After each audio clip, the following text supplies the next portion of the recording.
in charge of the Nigerian Content Board, further to which marine vessels and their operators in Nigeria are ranked based on their ownership status and where the vessels are built.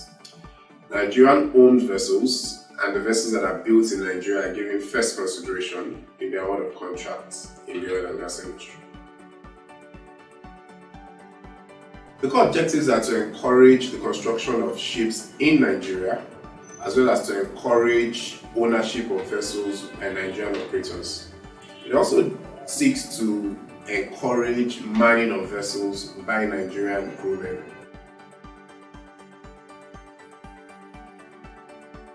I think that's a very good question, because ordinarily you would have thought that the ship registry, which is domiciled in NIMASA, should be responsible for administering the scheme.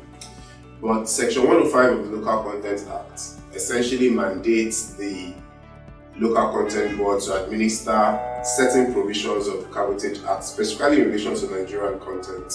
So they are required to administer it in conjunction with NIMASA, and essentially that's the whole idea of the scheme.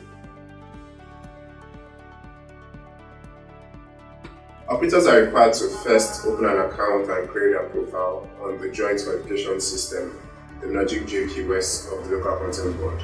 All of this can be found online. Once you open your profile, you then update and upload relevant information and documents. The board receives it, considers all that information, does an evaluation, and eventually comes up with a ranking at the end of each month.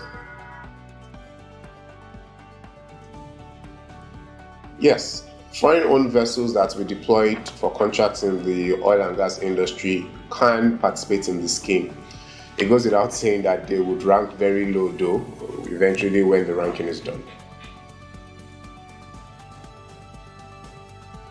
Yes, the board typically issues a categorization report every quarter, and then last year started to issue it every month. But this year, no report has been issued at all. And this might not be unconnected with the fact that the board is currently reviewing the guidelines in respect of the scheme. The idea, we suspect, is to address some of the challenges that the scheme has had over the years. Take, for example, no physical inspection of vessels are done in coming up with this categorization.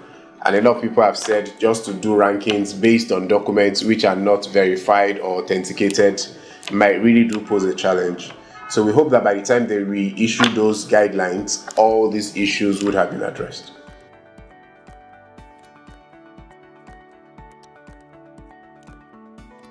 I think Nigerian vessel owners have to start thinking of building up their capacity.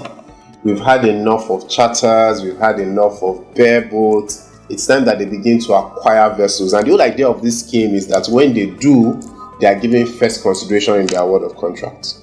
So hopefully we begin to see a change along those lines over the next few years, so that essentially the Nigerian capacity in terms of ownership of vessels will be increased over time.